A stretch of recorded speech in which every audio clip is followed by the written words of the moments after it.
Insulin പലർക്കും ഒരു പേടി സ്വപ്നമാണ്. നമുക്ക് ഇന്ന് ഇൻസുലിനെക്കുറിച്ച് കുറച്ച് കാര്യങ്ങൾ ചർച്ച ചെയ്യാം. പിന്നെ ലോങ് ആക്ടിങ്ങും അൾട്രാ ലോങ് ആക്ടിങ് ഇൻസുലിനും ഉണ്ട്. ലോങ് ആക്ടിങ് ഇൻസുലിൻ വന്നാൽ 24 മണിക്കൂർ നേരത്തേക്ക് ഒറ്റ കുത്തിവയ്പ് എടുത്താൽ മതിയോ.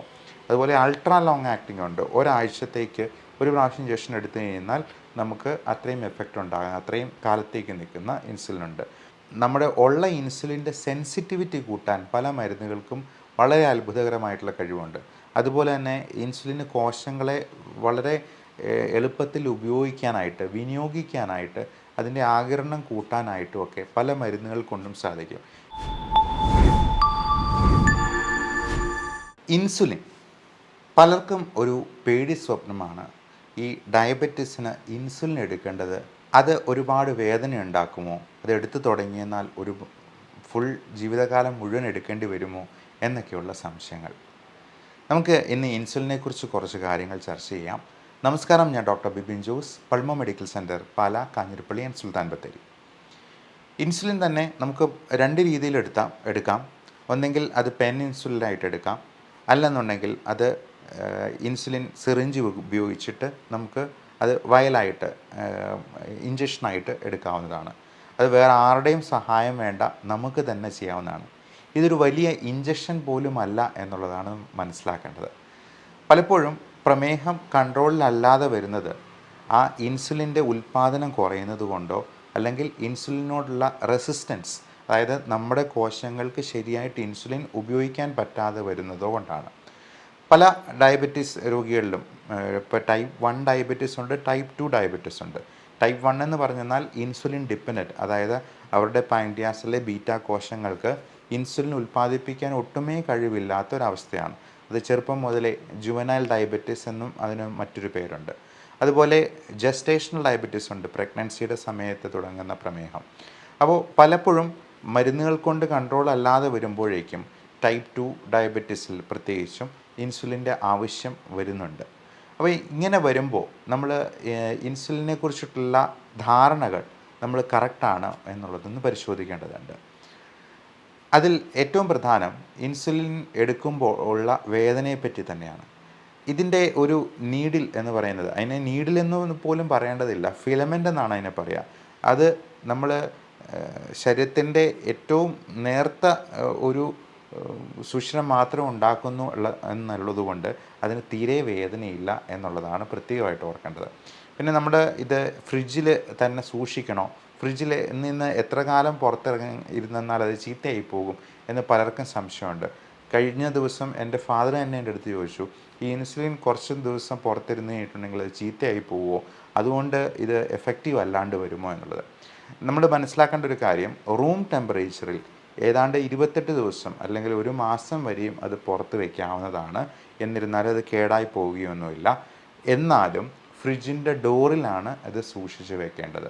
അത് ഫ്രീസ് ചെയ്യാനൊന്നും പാടില്ല. ഫ്രിഡ്ജിൻ്റെ ഡോറിൽ വെക്കുക എന്ന് പറഞ്ഞാൽ ഏകദേശം ഒരു 8-10 ഡിഗ്രി സെൽഷ്യസിൽ അത് നമുക്ക് കീപ്പ് ചെയ്യാനായിട്ട് പറ്റും. ഈ ഇൻസുലിൻ എടുക്കുന്നതിന് തൊട്ട് മുമ്പായിട്ട് ഈ ഇൻസുലിൻ്റെ വയലെടുത്തിട്ട് ഒന്ന് റോൾ ചെയ്യേണ്ടതുണ്ട്. കാരണം ആ തണുത്തിരിക്കുന്ന അവസ്ഥയിൽ നിന്ന് അല്പം നമ്മുടെ ഈ ടെമ്പറേച്ചറിലോട്ട് ഒന്ന് മാറ്റാൻ വേണ്ടി അതൊന്ന് റോൾ ചെയ്യുക. എന്നിട്ട് ഇൻസുലിൻ എടുത്താൽ പെയിനും അല്പം കുറവുണ്ടായിരിക്കും. ഇപ്പം മറ്റേ നല്ല തണുത്തുള്ള ഇൻസുലിൻ നമ്മൾ കുത്തിവയ്ക്കുമ്പോഴേക്കും കൂടുതലായിട്ട് വേദന ഉണ്ടാകാൻ സാധ്യതയുണ്ട് എന്നുള്ളത് കൊണ്ട് ഈ ഇൻസുലിൻ സിറിഞ്ച് എത്ര കാലം കൂടുമ്പോൾ നമ്മൾ മാറ്റണം, അത് പലരുടെയും ഒരു പ്രധാനപ്പെട്ട സംശയമാണ്. നമ്മൾ മനസ്സിലാക്കേണ്ട ഒരു കാര്യം, ഇൻസുലിൻ സിറിഞ്ച് ഐഡിയലി ഒറ്റത്തവണ മാത്രമേ ഉപയോഗിക്കാവുള്ളൂ എന്നുള്ളതാണ്. എന്നാൽ പലപ്പോഴും ഇതിൻ്റെ ഈ നീഡിലിൻ്റെ മുന അങ്ങനെ പോയിട്ടില്ല എന്നുണ്ടെങ്കിൽ 3-4 തവണയൊക്കെ വരെ ഉപയോഗിക്കാവുന്നതാണ്. ഒരുപാട് നാളത്തേക്ക്, ഇപ്പോൾ നമ്മൾ ടൂത്ത് ബ്രഷ് ഉപയോഗിക്കേണ്ടത് എത്ര കാലമാണെന്നുള്ളത് പലർക്കും പല കാര്യങ്ങളായിരിക്കും പറയാൻ ഉത്തരമായിട്ടുള്ളത്. എന്നാൽ ഇൻസുലിൻ സിറിഞ്ചിൻ്റെ കാര്യത്തിൽ നമ്മൾ 3-4 തവണയിൽ കൂടുതൽ ഉപയോഗിക്കുന്നത് അഭികാമ്യമല്ല. അത് വലിയ പണം കൊടുത്ത് വാങ്ങിക്കേണ്ട കാര്യമൊന്നുമില്ല, ഒരു പാക്കറ്റായിട്ട് നമുക്ക് വാങ്ങിക്കാവുന്നതേ ഉള്ളൂ. അത് നമ്മൾ അത്രയും സമയം കഴിയുമ്പോഴേക്കും മാറ്റി ഉപയോഗിക്കുന്നതാണ് ഏറ്റവും നല്ലത്. ഇതെങ്ങനെ ഡിസ്പോസ് ചെയ്യണം എന്നുള്ളത്. അപ്പോൾ ഡിസ്പോസ് ചെയ്യേണ്ടത്, നമ്മൾ ഇത് ഒരു വളരെ സേഫായിട്ടുള്ള ഒരു പ്ലാസ്റ്റിക് പാത്രത്തിലോ അല്ലെങ്കിൽ ഒരു തകരപാത്രത്തിലോ നമ്മൾ അടച്ച് സൂക്ഷിക്കുക. അത് വേറെ ഇഞ്ചുറി ഒന്നും പറ്റാതെ കുട്ടികളുടെ കയ്യിൽ എത്തിപ്പെടാത്ത രീതിയിൽ പ്രത്യേകം സൂക്ഷിക്കുക. എന്നിട്ട് ഹോസ്പിറ്റലിൽ ഇമേജിങ് എന്ന് പറയുന്ന ഒരു രീതിയുണ്ട്. അതായത് നമ്മുടെ ഇഞ്ചക്ഷൻ കൊടുത്തിട്ടുള്ള സിറിഞ്ച് എല്ലാം നശിപ്പിക്കാനായിട്ട് പ്രത്യേകമായിട്ടുള്ള ഒരു അവരുടെ തന്നെ ഉള്ള ഒരു ടെക്നോളജിക്കൽ രീതിയാണ്. അപ്പോൾ അങ്ങനെയുള്ള ഹോസ്പിറ്റലിൽ തന്നെ ഡിസ്പോസ് ചെയ്യുന്നതാണ് ഏറ്റവും നല്ലത്. അപ്പം അതല്ല എന്നുണ്ടെങ്കിൽ പല കണ്ടാമിനേഷൻസിനും അത് ഇടവരുത്തും. അപ്പോൾ നമ്മൾ ഈ ഇൻസുലിൻ പുറത്ത് വയ്ക്കുന്നത് ചീത്തയായി പോകുമോ എന്നുള്ള പലരും ചോദിക്കാറുണ്ട്. നമ്മളൊരു കാര്യം മനസ്സിലാക്കേണ്ടത് 24 മണിക്കൂർ നേരത്തേക്ക് ആക്ഷൻ കിട്ടുന്ന ഇൻസുലിൻ നമ്മൾ 37 ഡിഗ്രി സെൽഷ്യസ് ഉള്ള ശരീരത്തിലേക്കാണ് കുത്തിവയ്ക്കുന്നത്. അപ്പോൾ 37 ഡിഗ്രിയിൽ അത് ചീത്തയായി പോകുന്നുണ്ടെന്നുണ്ടെങ്കിൽ നമുക്കങ്ങനെ ഇഞ്ചെക്ട് ചെയ്യാൻ കഴിയില്ലല്ലോ. അതുകൊണ്ട് ഈ റൂം ടെമ്പറേച്ചർ ആയിട്ടുള്ള, അതായത് ഒരു 30-35 ഡിഗ്രി സെൽഷ്യസ് വരെയുള്ള ടെമ്പറേച്ചറിൽ നമുക്ക് അത് കുറച്ച് കാലം വെക്കേണ്ട ഒരു സാഹചര്യം വന്നാൽ എടുത്തു വയ്ക്കുന്നത് കൊണ്ട് യാതൊരു കുഴപ്പമില്ല, അത് ചീത്തയായി പോകത്തൊന്നുമില്ല എന്നുള്ളത് പ്രത്യേകമായിട്ടും ഓർക്കുക. ഇനി ഇൻസുലിൻ എടുക്കുന്നത് എവിടെയാണ്, എങ്ങനെയാണ് എന്നുള്ളതാണ്. അപ്പോൾ നമ്മൾ പ്രത്യേകം മനസ്സിലാക്കേണ്ടത്, ഇൻസുലിൻ എടുക്കാൻ ഏറ്റവും നല്ല ബോഡി പാർട്ട് എന്ന് പറയുന്നത് വയറാണ്. വയറിൽ പൊക്കിളിന് തൊട്ട് അരികിലല്ല, പൊക്കിളിൽ നിന്നും ഒരു 3-4 വിരലുകൾ അകലം ഇട്ട് അവിടെ നമുക്ക് അല്പം സ്കിൻ ഇങ്ങനെ പിഞ്ച് ചെയ്തിട്ട് നമ്മുടെ തമ്പും ചൂണ്ടുവിരലും കൊണ്ട് ചെറുതായിട്ടൊന്ന് പിഞ്ച് ചെയ്തെടുത്തിട്ട് ആണ് ഇഞ്ചക്ഷൻ കുത്തിവയ്ക്കുക. ഈ ഇൻസുലിൻ എടുക്കുമ്പോൾ നമ്മൾ 90 ഡിഗ്രിയിലാണ് കുത്തിവയ്ക്കേണ്ടത്. അതൊരിക്കലും ചെരിച്ചോ അല്ലെങ്കിൽ മറ്റേതെങ്കിലും രീതിയിൽ ആംഗിളിലോ ഒന്നുമല്ല, 90 ഡിഗ്രിയിൽ നേരെയാണ് കുത്തിവയ്ക്കേണ്ടത്. എന്നാലേ അത് കറക്റ്റായിട്ട് ഇഞ്ചക്റ്റഡ് ആവത്തുള്ളൂ. പ്രത്യേകമായിട്ട് നോട്ട് ചെയ്യേണ്ട ഒരു കാര്യം, മുഴുവനായിട്ടും ഇഞ്ചക്റ്റ് ചെയ്ത് നമ്മൾ ആ പഞ്ചർ ഫുള്ളായിട്ട് താത്തിയതിന് ശേഷം ഒരു 10 സെക്കൻഡ് വെച്ചിട്ട് മാത്രം ഈ സിറിഞ്ച് എടുക്കുക. അല്ലാതെ നമ്മൾ ആ സിറിഞ്ച് ഉടനെ തന്നെ എടുത്തു കഴിഞ്ഞാൽ ഇൻസുലിൻ പലപ്പോഴും അത് പുറത്തു പോകാനും അത് യൂസ്ലെസ് ആകാനും സാധ്യതയുണ്ട് എന്നുള്ളത് പ്രത്യേകം ഓർക്കുക. അപ്പം നല്ലപോലെ കുത്തിവെച്ചതിന് ശേഷം മാത്രം പ്ലഞ്ചർ അമർത്തിയതിന് ശേഷം ഒരു 10 വരെ ഒന്ന് എണ്ണിയതിന് ശേഷം മാത്രം അത് എടുക്കുക. എന്നാലേ ഇൻസുലിൻ പൂർണ്ണമായിട്ടും ഇഞ്ചക്റ്റഡ് ആവത്തുള്ളൂ എന്നുള്ളത് ഓർക്കുക. ഇനി ഇൻസുലിൻ കാർട്രിഡ്ജായിട്ട് പെൻ ഇൻസുലിനാണ് ഉപയോഗിക്കുന്നതെങ്കിൽ അത് വിദേശത്തു നിന്ന് വാങ്ങിക്കുന്നതിൻ്റെ ചിലപ്പോൾ യൂണിറ്റ്സിൽ വ്യത്യാസം ഉണ്ടാകും. അപ്പോൾ ചിലപ്പോൾ 100 യൂണിറ്റ്സിൻ്റെ ഇൻസുലിൻ സിറിഞ്ചോ അല്ലെന്നുണ്ടെങ്കിൽ നമ്മൾ ഈ വയലിൽ തന്നെ കാർട്രിഡ്ജിൽ തന്നെ ഇതിൻ്റെ വ്യത്യാസമുണ്ടാകും. അപ്പോൾ അത് പ്രായമായവരൊക്കെ ആണെന്നുണ്ടെങ്കിൽ മക്കളായിട്ട് അത് നോക്കി കൃത്യമായിട്ട് എടുത്തു കൊടുക്കാനായിട്ട് പ്രത്യേകം ശ്രദ്ധിക്കുക. ഇനി ഇൻസുലിൻ തന്നെ പലതരത്തിലുള്ള ഇൻസുലിൻ ഉണ്ട്. Short acting insulin, long acting insulin, ഇത് രണ്ടും മിക്സ് ചെയ്തിട്ടുള്ള 30-70 കോമ്പിനേഷനിൽ വരുന്ന ഇൻസുലിൻ ഉണ്ട്. അപ്പോൾ അതേപോലെ തന്നെ ലോങ് ആക്ടിങ്ങും അൾട്രാ ലോങ് ആക്ടിങ് ഇൻസുലിനും ഉണ്ട്. ലോങ് ആക്ടിങ് ഇൻസുലിൻ വന്നാൽ 24 മണിക്കൂർ നേരത്തേക്ക് ഒറ്റ കുത്തിവയ്പ്പെടുത്താൽ മതിയാവും. അതുപോലെ അൾട്രാ ലോങ് ആക്ടിങ് ഉണ്ട്. ഒരാഴ്ചത്തേക്ക് ഒരു പ്രാവശ്യം ഇഞ്ചക്ഷൻ എടുത്തു കഴിഞ്ഞാൽ നമുക്ക് അത്രയും എഫക്റ്റ് ഉണ്ടാകുന്ന, അത്രയും കാലത്തേക്ക് നിൽക്കുന്ന ഇൻസുലിൻ ഉണ്ട്. അപ്പോൾ ഇതിന് അല്പം കൂടി വില കൂടുതലാണ്. എന്നാൽ സാധാരണയായിട്ടുള്ള ഈ മിക്സ്ചറായിട്ടുള്ള ഹ്യൂമൻ മിക്സ്ഡ് പോലുള്ള ഇൻസുലിനൊക്കെ 150 രൂപയിൽ താഴെ ഉള്ളൂ എന്നുള്ളത് കൊണ്ട് ഏറ്റവും എക്കണോമിക്കലായിട്ടുള്ള കാര്യവും ഇത് തന്നെയാണ്. പിന്നെ ഏറ്റവും പ്രത്യേകം ശ്രദ്ധിക്കേണ്ട ഒരു കാര്യം, നമ്മൾ ഒരുപാട് വില കുറച്ച് എവിടുന്നെങ്കിലും ഇൻസുലിൻ കഴിക്കുന്നുണ്ടെങ്കിൽ, ഇൻസുലിൻ എന്നല്ല എന്ത് മരുന്നുകളാണെങ്കിലും നമുക്ക് ഒരുപാട് വില കുറച്ച് കിട്ടുന്നുണ്ടെങ്കിൽ അതിൻ്റെ ഗുണമേന്മയിൽ നമ്മൾ ഉറപ്പ് വരുത്തണം എന്നുള്ളതാണ്. പലപ്പോഴും ഒത്തിരി വില കുറച്ച് കൊടുക്കുന്ന ഇൻസുലിനാണെങ്കിലും മറ്റ് മരുന്നുകളാണെങ്കിലും അത് എവിടുന്നെങ്കിലുമൊക്കെ നമുക്ക് ഫ്രീ ആയിട്ട് കിട്ടുന്നതൊക്കെയുള്ള മരുന്നുകൾ അത് അത്രയും ലാഭത്തിന് കിട്ടുന്നു എന്ന് കരുതി അത് വാരി വലിച്ച് കഴിക്കരുത്. പകരം അതിൻ്റെ ഗുണമേന്മ കൃത്യമായിട്ട് ഉറപ്പ് വരുത്തിയതിന് ശേഷം മാത്രം കഴിക്കുക. അല്ലെങ്കിൽ നമ്മൾ ഇച്ചിരി പൈസയാണെങ്കിൽ കൊടുക്കുന്നതെങ്കിൽ ആ പണം നഷ്ടമാകും. പണം മാത്രമല്ല, കൂടെ ആരോഗ്യവും നഷ്ടമാകാൻ സാധ്യതയുണ്ട് എന്നുള്ളത് പ്രത്യേകം ഓർക്കുക. നമ്മൾ ഇൻസുലിൻ കുത്തിവയ്ക്കുന്നതിന് മുമ്പ് ഏറ്റവും പ്രധാനപ്പെട്ട ഒരു കാര്യം ആൽക്കഹോൾ സ്വാബ് വെച്ചിട്ട് നല്ലപോലെ ക്ലീൻ ചെയ്യുക എന്നുള്ളതാണ്. പലപ്പോഴും അടുക്കള ജോലി ചെയ്യുന്നവരോ അല്ലെങ്കിൽ വീട്ടിൽ പണിയെടുക്കുന്നവരോ ഒക്കെ ആ വേർപ്പും ആ പൊടിയും എല്ലാമായിട്ട് ഇഞ്ചക്ഷൻ എടുത്തു കഴിഞ്ഞാൽ ചിലപ്പോൾ അവിടെ കല്ലിച്ച് വരാറുണ്ട്. അതുപോലെ നമ്മൾ ഓരോ പ്രാവശ്യവും ഇഞ്ചക്ഷൻ എടുക്കുമ്പോൾ ഈ സൈറ്റ് റൊട്ടേറ്റ് ചെയ്യേണ്ടതുണ്ട്.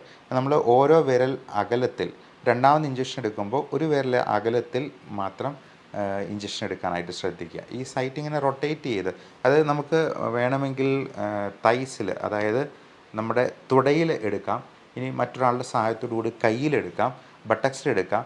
ഏറ്റവും നല്ലത് നമ്മുടെ വയറിൽ തന്നെ എടുക്കുന്നതാണ്. കാരണം ഒരാൾക്ക് തന്നെ അത് എടുക്കാവുന്നതാണ്. ഏറ്റവും കൂടുതൽ ഇൻസുലിൻ അബ്സോർപ്ഷൻ ഉള്ളതും വയറിന് ചുറ്റും പൊക്കിളിന് ചുറ്റും എടുക്കുന്നതാണ് എന്ന് പല പഠനങ്ങളിലും വ്യക്തമായിട്ടുമുണ്ട്.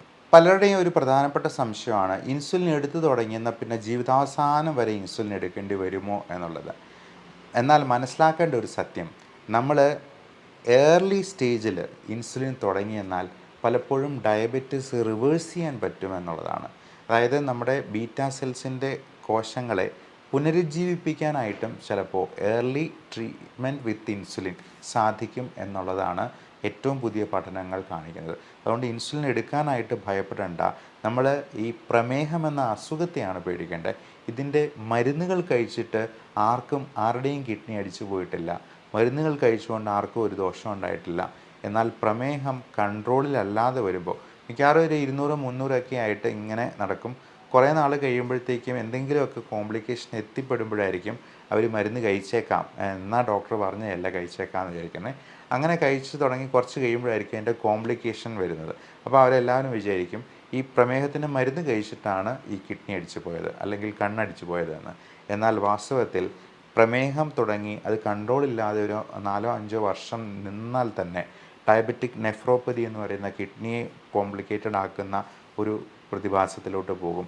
കണ്ണടിച്ചു പോകുന്ന ഡയബറ്റിക് റെറ്റിനോപ്പതി ഉണ്ടാകും. ഡയബറ്റിക് ന്യൂറോപ്പതി, കൈകാൽ വേദനയും മരവിപ്പും പ്രശ്നങ്ങളും ഉണ്ടാകാം. ഇനി ഹാർട്ട് അറ്റാക്കും സ്ട്രോക്കും ക്യാൻസറും വരെ വരാനുള്ള സാധ്യത 10 മടങ്ങ് കൂടുകയാണ് ഈ പ്രമേഹ രോഗികളിൽ നിന്നുള്ള സത്യം മനസ്സിലാക്കുക. അതുകൊണ്ട് തന്നെ ഈ ഇൻസുലിൻ എന്ന് പറയുന്നത് നമ്മുടെ ശരീരത്തിൽ ഉൽപ്പാദിപ്പിക്കുന്ന ഒരു ഹോർമോണാണ്. ഈ ഹോർമോൺ നമ്മൾ പുറമേ നിന്ന് ഇഞ്ചക്ഷനായിട്ട് സപ്ലിമെൻറ്റ് ചെയ്യുന്നു. ഈ ഹോർമോൺ നമ്മൾ ഗുളികയായിട്ട് കഴിക്കാൻ പറ്റില്ല. കാര്യം അതൊരു പ്രോട്ടീനാണ്. അത് നമ്മുടെ വയറ്റിൽ ചെന്ന് കഴിഞ്ഞാൽ അത് ദഹിച്ചു പോവുകയത്തേ ഉള്ളൂ. അതിൻ്റെ ആക്ഷൻ കിട്ടത്തില്ല എന്നുള്ളത് കൊണ്ടാണ് ഈ ഹോർമോൺ ഇഞ്ചക്ഷനായിട്ട് കൊടുക്കേണ്ടതായിട്ട് വരുന്നത്. അതുകൊണ്ട് ഇൻസുലിൻ എടുക്കാനായിട്ട് ആരും മടിച്ചു നിൽക്കേണ്ട ആവശ്യമില്ല. നിങ്ങളുടെ അടുത്തുള്ള ബന്ധുക്കൾ ആരെങ്കിലും ഇൻസുലിൻ എടുക്കുന്നുണ്ടെങ്കിൽ അല്ലെങ്കിൽ പ്രമേഹ രോഗികളായിട്ടുണ്ടെങ്കിൽ ഈ വീഡിയോ ദയവായി ഷെയർ ചെയ്ത് അവരിലേക്ക് എത്തിക്കുക. ഇനി ഇന്ന് മരുന്ന് കഴിച്ചു തുടങ്ങിയെന്നാൽ അല്ലെ ഇൻസുലിൻ എടുത്തു തുടങ്ങിയെന്നാൽ ജീവിതാവസാനം വരെ കഴിക്കേണ്ടി വരുമോ എന്നുള്ള കാര്യത്തിലുള്ള സംശയം. നമ്മളൊരു കാര്യം മനസ്സിലാക്കേണ്ടത്, നമ്മൾ ഇന്ന് ഫുഡ് കഴിച്ചു എന്നുള്ളത് കൊണ്ടാണോ നാളെ ഫുഡ് കഴിക്കേണ്ടി വരിക? അല്ല, നാളെ ഫുഡ് കഴിക്കുന്നത് നാളത്തെ ആവശ്യത്തിന് വേണ്ടിയാണ്. ഇന്ന് ഫുഡ് കഴിക്കുന്നത് ഇന്ന് നമുക്ക് ഫുഡിൽ നിന്നും കിട്ടുന്ന എനർജിയുടെ ആവശ്യത്തിനാണ്. അതുപോലെ തന്നെയാണ് മരുന്നുകളും. നമ്മൾ ഇന്ന് മരുന്ന് കഴിച്ചു എന്ന് കരുതിയല്ല നാളെ മരുന്ന് കഴിക്കേണ്ടി വരുന്നത്. നാളെ നമുക്ക് മരുന്ന് കഴിക്കേണ്ടി വരുമോ ഇല്ലയോ എന്നുള്ളത് നമുക്ക് പോലും അറിയാത്ത കാര്യമാണ്. എന്നെ സംബന്ധിച്ചിടത്തോളം എൻ്റെ 2 പേരൻസും പ്രമേഹ രോഗികളാണ്. അതുകൊണ്ട് തന്നെ എനിക്ക് ഡയബറ്റീസ് ഉണ്ടാകാനുള്ള സാധ്യത 80%-ലധികമാണ്.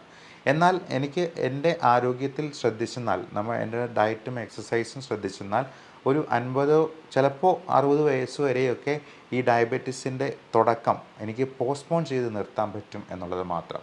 അല്ലാതെ അത് നമുക്ക് പൂർണ്ണമായിട്ടും ഒഴിവാക്കാനായിട്ട് പലപ്പോഴും സാധിച്ചു എന്ന് വരത്തില്ല. ഇനി ഇൻസുലിൻ എടുക്കുമ്പോൾ നമ്മുടെ കൃത്യമായിട്ടുള്ള ടൈട്രേറ്റ് ചെയ്തതിന് ശേഷം മാത്രം ഇൻസുലിൻ എടുക്കുക.